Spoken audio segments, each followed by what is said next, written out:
menos de 10 milhões de reais. O Crivella não está deixando nada. Ele deixou lá menos 100 milhões. Por quê? Porque é um despreparado, desqualificado.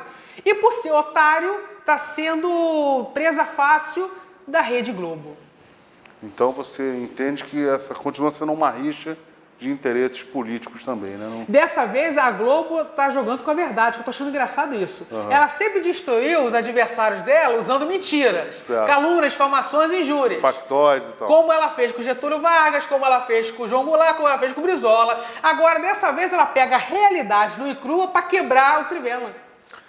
Caio Mirabelli, eu quero aproveitar um pouquinho, cortar um pouco o baralho e falar de um assunto que você tem um certo conhecimento e que interessa muito, fascina muita gente e que tem trazido muita audiência para a TV por assinatura, que é a questão dos OVNIs, as questões voltadas à ufologia e tudo mais. Como é que você está vendo esse contexto? Tem crescido a aceitação da ufologia, porque você também é ufólogo, e tem crescido a aceitação da sociedade da ufologia enquanto uma ciência seja estabelecida, enquanto uma ciência oficial da sociedade?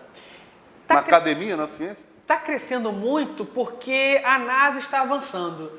Quanto mais a NASA descobre novos planetas, exoplanetas, sistemas, constelações, galáxias, começa a se desenvolver a ufologia pelo raciocínio lógico. Gente, se a NASA está comprovando para a humanidade que existe zilhões e zilhões de galáxias, e planetas e sistemas, por que é só a vida aqui?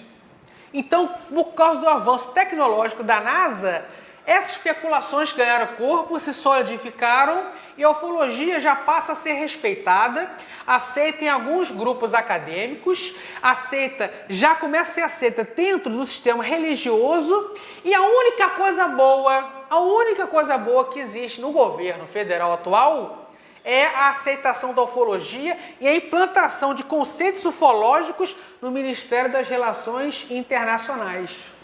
Certo. Recentemente, sempre disseram que não havia água nem na Lua nem em Marte. Se descobriu que na calota polar de Marte existe parece um oceano de gelo lá. Né? E na Lua também já estão dizendo que existe água. Esses paradigmas estão sendo quebrados e o que nos parece é que a coisa está avançando para alguma vida orgânica, alguma coisa assim nesses países, nesses planetas, ou se já existiu vida, né? Será que vai se achar ali nem que seja uma vida microbiológica, alguma coisa nesse sentido? Mas olha, na verdade, a NASA sabe que existem civilizações extraterrestres, civilizações alienígenas, que não são a mesma coisa, com inteligência em outras galáxias. Só que você tem que soltar isso de forma lenta e gradual, essas informações. Então tem que ter um preparo da massa, porque se soltar a verdade tudo de uma vez, primeiro vai ter um choque cultural na humanidade, segundo, vai ter um choque psicológico na humanidade, terceiro, você quebra o monopólio das três principais religiões, que é o judaísmo, o cristianismo e o islamismo. Então essas verdades têm que ser de forma bem lenta, bem dosada, para soltar para o público. Mas a NASA sabe muito bem que existe vida unicelular, micro-orgânica e inteligente também. O avanço tecnológico desse último século se deve a essa questão de engenharia reversa? Você acredita nisso, de engenharia reversa alienígena? Eu acredito sim. Quando se estuda mitologia grega, romana, egípcia, babilônica, nórdica, eles falam de deuses que vieram dos céus e ensinaram a eles matemática, física, química, filosofia, sociologia e tudo, né? Então, o início da humanidade teve um avanço tecnológico patrocinado por esses deuses que vieram do céu. A ciência já comprovou que esses deuses que vieram do céu não eram deuses nem anjos. Eram extraterrestres, alienígenas, inteligentes que vieram para cá e educaram a humanidade. Quando essas raças foram embora, a humanidade teve uma regressão tecnológica. Ela estava no nível 100 e caiu para o nível 1. Porque eles ensinavam a tecnologia para a humanidade até um certo limite. Não passava desse limite os ensinamentos científicos. Então a humanidade está voltando a se desenvolver tecnologicamente, cientificamente, sozinha, a passos curtos e lentos. Mas quando ela tinha a presença desses seres aqui, a tecnologia era super mega avançada. Já se descobre que na época a Atlântida existiu, já se voava dentro do planeta e fora, no Egito Antigo, no início do Egito Antigo, porque o Egito Antigo teve 3 fases. Na primeira fase, o faraó era o próprio extraterrestre. Na segunda fase, o faraó era híbrido, pai extraterrestre e mãe humana. Das cabeças alongadas, né? Isso. E na terceira fase do Egito, o faraó era 100% humano. Na primeira fase do Egito Antigo, a tecnologia era super mega avançada. Por quê? Porque os extraterrestres, alienígenas, estavam aqui ensinando e desenvolvendo as suas tecnologias aqui. É isso. Uma coisa que não tem como a gente ficar, vamos dizer assim, com dúvida, né? Porque é realmente um mistério. Como é que se construiu aqueles monumentos colossais como o Egito, os astecas, os maias, que são aqueles blocos que pesam, tem uns de 2, 20, tantas toneladas, 20 toneladas, a Ilha de Páscoa, aquelas, né? E o que assusta é que, além de serem grandes toneladas, são matematicamente perfeitos, não danificam com o passar do tempo e são todos alinhados se você vê da Lua. Falam que tem um alinhamento com a constelação, não sei qual é a constelação, você sabe? Não sei, eu sei que as pirâmides das Américas, criadas pelos Incas, Maias, Astecas, elas são alinhadas com as pirâmides do Egito. Do próprio planeta, né? Exatamente, se você vê da Lua. Da Lua. Meu irmão. Então você acredita que nos próximos anos aí é possível que haja uma, vamos dizer assim, uma declaração oficial da comunidade internacional de que nós fomos, de certa forma, criados ou reproduzidos por seres alienígenas, um laboratório de raças, vamos dizer assim? Olha, eu acredito que sim, e vou te contar uma coisa. O Homo sapiens é um laboratório, é um evento laboratorial de seres extraterrestres. O Homo sapiens é a criação de outros seres de outro planeta. Isso, porque nós tínhamos o primata, que não era um macaco. Aí você desmonta o darwinismo, né? Desmonta. E também a religião. Você tinha o primata, primo do macaco, mas que não era macaco, era primo. E os extraterrestres misturaram a sua genética com esse primata e foi nascendo tipos de homens. Homo erectus, o homem de Neandertal. Engenharia genética. Engenharia genética, até chegar ao nosso nível de Homo sapiens. Agora, em 2019, no mês de agosto, o presidente americano Donald Trump, por meio de um decreto, criou a Força Militar Espacial. E quando eu fui ler o decreto, eu fiquei rindo de curiosidade, de alegria, porque lá no decreto do Trump fala a necessidade da criação dessa força militar espacial é para combater inimigos intergalácticos espaciais. Meu Deus do céu, se a humanidade tem inimigo no espaço, automaticamente deve ser inimigo com inteligência. Isso é um fator realmente que deixa qualquer um com uma situação assim impressionante, porque você criar uma força... Lembra inclusive do Ronald Reagan, né? Que iniciou esse projeto chamava da época de Guerra nas Estrelas, que seria um escudo de defesa contra, na época, a União Soviética. Isso. Né?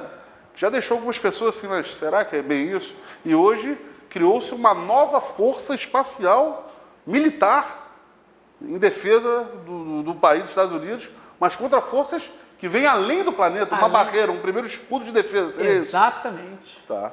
Interessante. Isso lembra muito Jornada nas Estrelas, Star Wars. Claro. Meu irmão, vamos voltar aqui para a Terra, que a gente tem muito problema para lidar aqui no nosso país, principalmente aqui no Brasil. Ciência e tecnologia, nós já falamos, o Ministério lá, inclusive, é um ex-astronauta que defende muito essa questão. Mas o Brasil, recentemente, lançou um satélite com a China para defender, inclusive, a Amazônia. E parece que tem outros 6 previstos, e vão ser lançados e tal. E fizemos agora um acordo também com os Estados Unidos na base de Alcântara. Esses acordos de tecnologia aeroespacial acabam sendo benéficos? Eles trazem benefícios? A gente consegue ficar com a tecnologia deles? Ou a gente está sendo usado? Tanto a base quanto... Como é que você vê essa questão? Mas elas estão sendo usados, tá? Estados Unidos e China jamais iam querer o Brasil sendo senhor de si mesmo, exercendo a sua soberania nacional. Tá?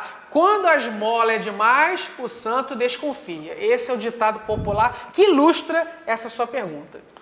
Meu irmão, eu fico assim preocupado porque nós somos um país tão importante e o nosso projeto aeroespacial estava muito avançado quando houve a explosão há alguns anos atrás e houve um baque muito grande, morreram cientistas importantes e para nós certamente foi um prejuízo muito grande do ponto de vista científico, porque recomeçar do zero é sempre um grande problema. Mas, meu irmão, fala uma coisinha para mim, eleições estão chegando. né? É em outubro. O país precisa, principalmente porque a gente sabe que o que administra a nossa vida é o município, né? É claro que a macroeconomia depende do governo federal, mas a realidade nossa, o dia a dia, o lixo na esquina, essa coisa toda, demanda uma prefeitura forte.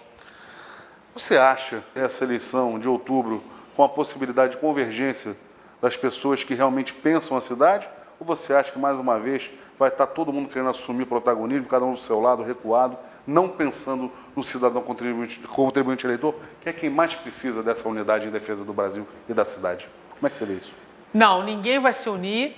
Todo mundo pensa em aumentar o número de vereadores nessas eleições eleitos, todo mundo pensa em aumentar o fundo partidário para as futuras eleições, ninguém pensa em melhorar a cidade e, para piorar a situação, ninguém vai se unir e vai ser a eleição mais difícil, sangrenta e também a mais pulverizada da história do município.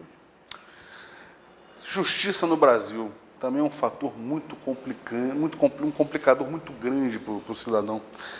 O STF está de novo dizendo que a segunda instância é o que tem que valer em relação às prisões e tudo mais. Foi uma polêmica danada nesse 2019. E o negócio segue no Congresso. Querem desmontar isso. O Moro é contra. Uma série de personagens do parlamento são contra. Você é a favor da prisão em segunda instância ou você acha que isso tem que ser revisto no parlamento e tem que mudar a Constituição? Como é que você vê isso?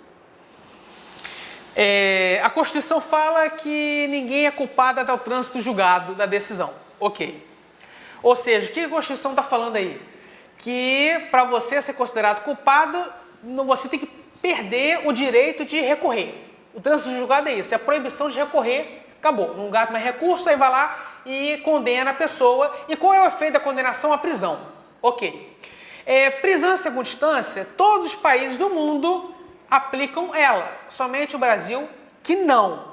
Para alterar isso, não precisa mexer na Constituição, tem que mexer no Código de Processo Penal, tá? Para que possa se prender na segunda instância. Eu concordo com isso, mesmo porque quem vai julgar o mérito da questão, a matéria em si, é o juiz, primeira instância, e o tribunal, segunda instância.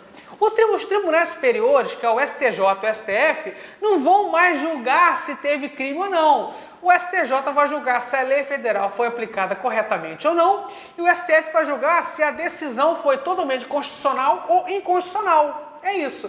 Então, eu sou a favor, sim, da prisão em segunda instância. Meu amigo, chegamos agora ao final do programa, a gente só tem meia hora, o ano se inicia. Eu queria que você mandasse um recado para o nosso espectador, para o nosso leitor, para que a gente não fique de bola murcha, porque nós somos um país potencialmente viável, então a palavra está franqueada. Fica à vontade, meu amigo, por favor. Não esperem nenhum político fazer nada por você. Arregace as mangas, pratique assistência, pratique a caridade, que é uma das formas mais viáveis de você desenvolver o seu país sem dor.